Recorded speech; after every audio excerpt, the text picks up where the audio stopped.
Best of r/Tales from Retail episode 86. Subscribe for edit videos daily. I fielded many odd requests for desirable toaster features when I worked in retail, but what I witnessed one Saturday afternoon in my department made me want to disappear into the racks like my slacker co-workers were wont to do. Like any sensible retailer of the day, we had samples of each toaster currently in stock displayed with the merchandise we were selling. I was cashiering, and out of the corner of my eye, I noticed a middle-aged couple spending a lot of time at the wall of toasters. I figured that they were being anal and reading the box for every line that we carried. As my line lightened up and the couple moved closer to the registers, I saw what they were up to. They had a hand-embroidered, flour sackcloth toaster cover that was the size of a small loaf of bread, and they were opening the boxes of one of each toaster model and trying to find a toaster that fit their tiny cover. Kind of a Cinderella slipper approach to buying a toaster.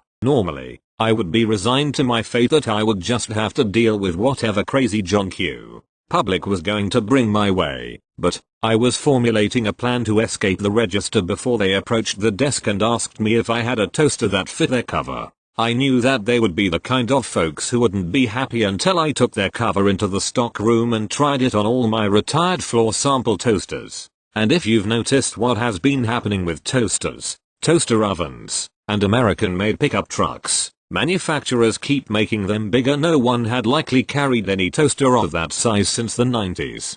Luckily, the couple left my department, probably to visit other home goods type stores and try the cover on the toaster models our competitors were selling, but maybe they were beginning to realize that, after laboriously opening the boxes of about a dozen toaster models, they probably weren't going to find anything that small. In between the rushes of customers, I had to repack all of the toasters that they'd opened because, of course, they left all those boxes and their contents strewn all over the toaster wall. And then, a few months later, there was the middle-aged lady with a measuring tape, measuring all of the toaster ovens to find a toaster oven that would fit into the appliance garage built into her custom kitchen cabinets. But at least she didn't unbox anything. Thank you. Next. I work at a gas station for a grocery store. I love my job, but sometimes, the people I watch as a lady stops short on the drive up to an out-of-order pump, steps out to move the heavily weighted against the wind cone over to the side, a real feat. She then gets back in her car so she can drive up properly. She then gets back out, takes the red out-of-order bag off the pump handle and proceeds to throw it into the trash. Ugh. I breathe deeply because this woman. Really? She goes about trying to use the pump, but after a minute she yells that the screen isn't working. Gasp, shock, and horror. The out-of-order pump is out of order? How dare it be? I ignore her yelling as I would any other crazy person doing such crazy things. She waddles over to my window. Sir, she starts, the pump isn't working. The screen's not on. I play innocent like I didn't just watch her do what she did. Really? Which pump? Pump number 8, I believe it is. Oh, I'm sorry ma'am, but pump 8 is shut down at the moment. It needs repair. It needs repairs? I didn't know. Yes ma'am, I reply. You didn't run over the cone there, did you? No, I don't think so. Good, it could really damage your vehicle if you were to run it over. But it's there to let you know that the pump is out of order. Is that what it means? Well, I guess I'll go to another one. That would be best. She leaves. People, I want to cry. Thank you. Next. I work at a cookie shop, and yesterday, these parents and their little girl who reminded me of young Matilda had taken their cookies outside to eat. The little girl came in a few minutes later holding a $1 bill and came up to me and asked super sweetly if it was enough for a water bottle. Here, the water bottles are a little over $2. So I told her gently that a water bottle was $2. So she came back and about a minute later with a $1 bill and a $5 bill. She came around the counter enough to see the register and watched as I got the change. The shift lead was there. It wasn't an issue for her to give to her parents. She got her water bottle from where we store them and she went back outside. I saw the dad congratulate his daughter and it was super adorable. I know it's not much, but I'm proud of her parents for raising her to be so independent. Thank you. Next. I'm a cashier at a home improvement store. Yesterday I was in our garden center, and it was by far the worst day I've ever experienced there. It was one thing after another of having no help when I needed it. people not understanding that discounts can't stack, getting mad because obviously cashiers set the prices, people just yelling at me for nothing or things I can't control. At the end of my hellish day, I had a woman come through my line getting items in one of our sales. 5 bags for $10. Great deal honestly. She wanted to use a military discount. I explained that it wouldn't work because discounts can't stack, since a sale is a discounted price. Well, I've done it before. So I type in her info and try to apply the discount. Well, what do you know? It still didn't work. I'll admit the petty gremlin inside of me was smiling so smugly when I told her the total was still the same. Then she dug around in her purse and pulled out $2 5 bills and a $1 bill. She put a $5 and the $1 on the counter and said there's $10, but had the other $5 in her hand. I figured she meant to put the other $5 down, so I didn't say anything since she obviously would have to look at what she'd put on the counter. Then she puts down the other $5 while still muttering to herself a bit. I leave the money on the counter for a moment, in full view of the cameras just in case, and then pick it up and say okay, so out of $11, hoping she'll realize that she'd given me $11. She mmmm'd, so I punched the numbers in and gave her $0. 10 back. Where's the rest of my change? Excuse me? I gave you $3 5s. You owe me $4. No ma'am, you gave me $2 5s and a $1. No, I gave you $3 $5s. Okay ma'am, I'll call my head cashier and they can count my drawer out. Please do. Called my head cashier to explain what was going on, and they came out to get everything from my register. The entire time we were waiting on them, the woman was going on about how she knew she was right and that she was sure she didn't have any $1s because she'd have given it to me if she'd had any, etc. They took the money and the woman inside, and 15 minutes later they all came back outside. The woman actually walked up to me. "Dut, I owe you an apology." Then she hugged me, apologized again, and told me she loved me. I was silently fuming the entire time. Honestly, I'm still angry about how horrible people were yesterday. Thank you for reading my rant. Thank you. Next. I work for a large grocery chain in the US. After years of talk, our store is finally starting renovations. We're adding 40,000 square featuring and everything is shifting. So we went from open 24/7 to closing at 11 p.m. It's been quite the ordeal. So Tuesday night I'm closing. I close the doors on the left side of the lobby, unlocked so I can still let customers out. The doors on the right side couldn't be closed because the construction crew had giant tubes running to their truck outside. I blocked half the door with a cart and put our closed sign out front. I'm clocking out at 11 o'clock when I see a couple walk in through the construction doors. Me: "Hey guys, just so you know we're closed."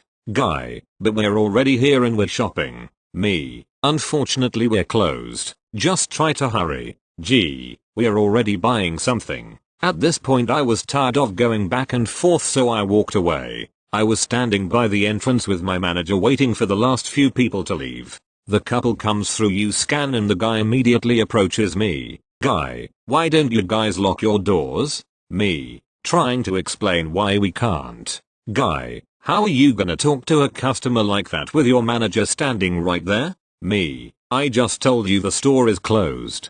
Guy: "I know my rights. My uncle is a lawyer if you want to take it to the next level." Me: "I'm done with this conversation. You aren't going to stand here and threaten me with a lawyer." Guy: "You can't kick me out." Me: "I wasn't kicking you out, I was telling you that the store is closed." His girlfriend/wife/whoever kept calling for him to knock it off, but he just wouldn't let it go. He kept taking a few steps away and then coming right back to yell at me some more. Finally I'd had enough and started screaming over him. "Sir, please get away from me." I yelled that at least 10 times before my manager stepped in and asked him what he was doing and told him to back off. Thank you. Next.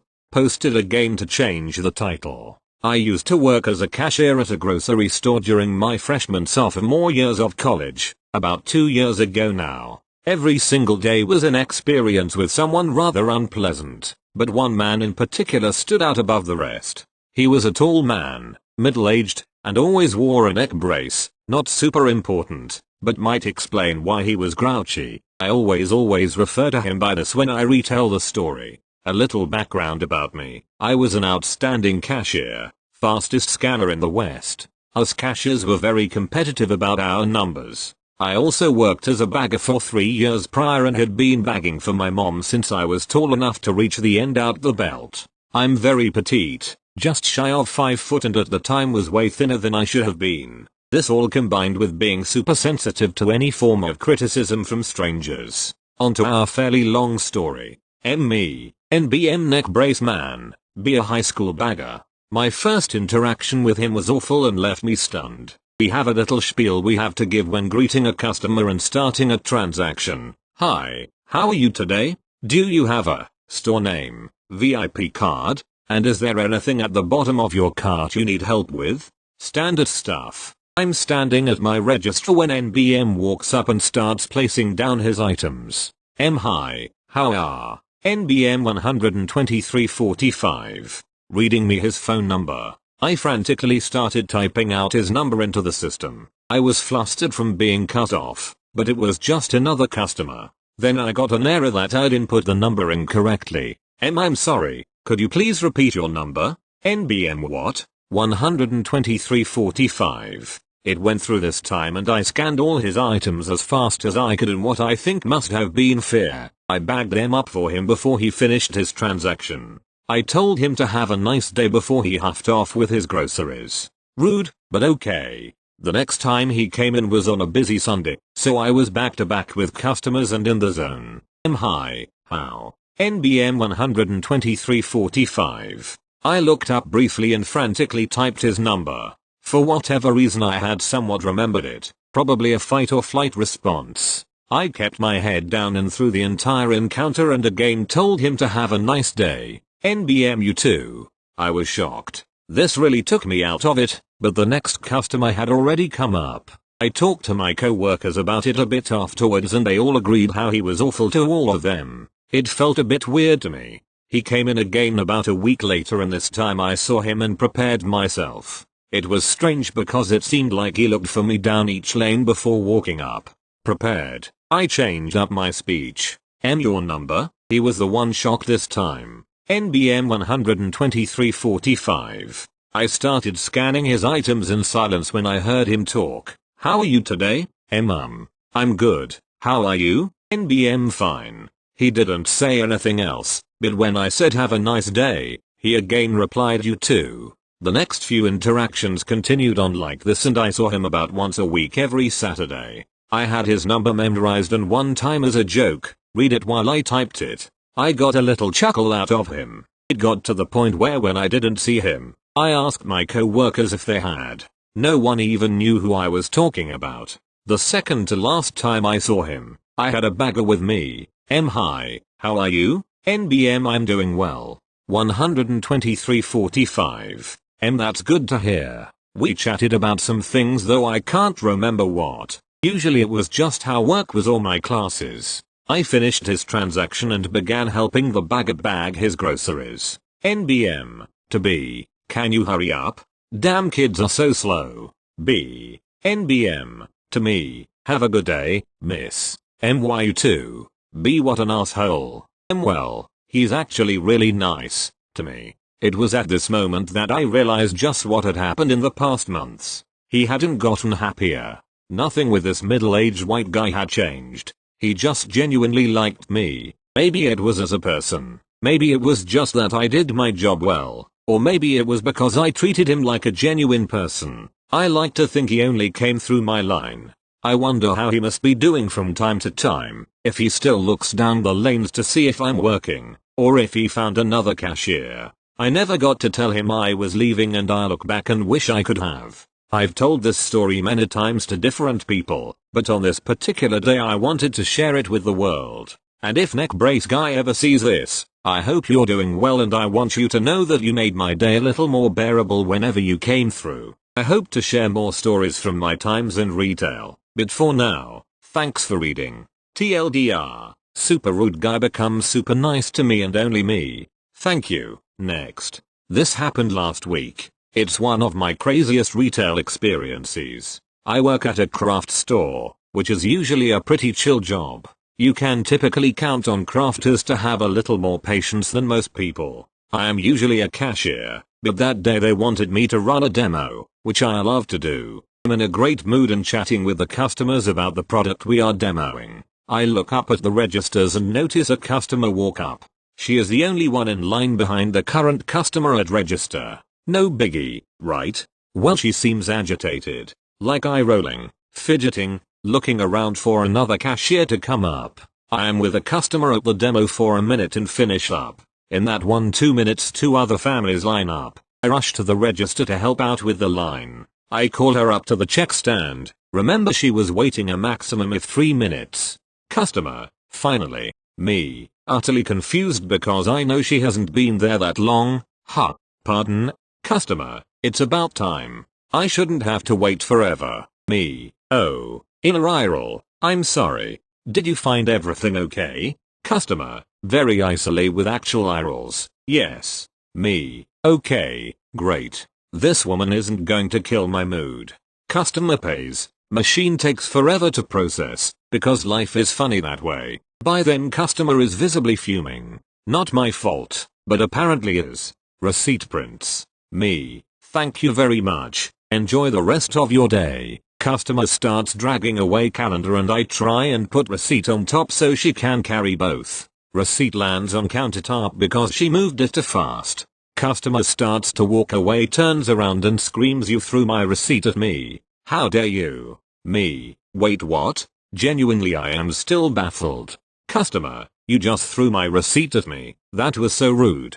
Yelling at the top of her lungs, drawing a crowd of customers who are all watching. Me, looking around absolutely confused as to why this woman is screaming at me for something I absolutely would never do. I'm sorry, that definitely wasn't my intention. I would never mean to do something like that. Trying to smile and be friendly to alleviate the situation. Customer, you did too. I know you did. How dare you sit there and smile at me? I want to return this. Me, okie dokie, can do. Anything to make this stop. The line is much longer at this point and the customers are staring at me. Customer continues to berate me with the same accusations for the entire return and is getting progressively more amped up as I continue to smile through my utter embarrassment and emotional distress, as I am literally quivering from the stress. Thanks PTSD. Me, finish the return. Thank you. Have a nice day. Customer, no, I want to speak to a manager.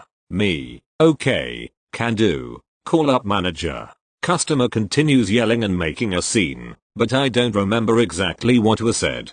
Again, thank you PTSD. I look around at the customers gathered and they are all super uncomfortable. I look over at her family and they are looking everywhere but where their wife/mother was making a scene. Manager arrives and introduces herself. Customer starts unloading on her and says basically everything that she already said, including a few minutes long tirade about how I am just stand there and smiling all smugly. Trust me when I say I was not smug. My manager listens to her for a while and just says okay. She knows me well enough to know that it is not my style. I have multiple customer raves every week in our surveys.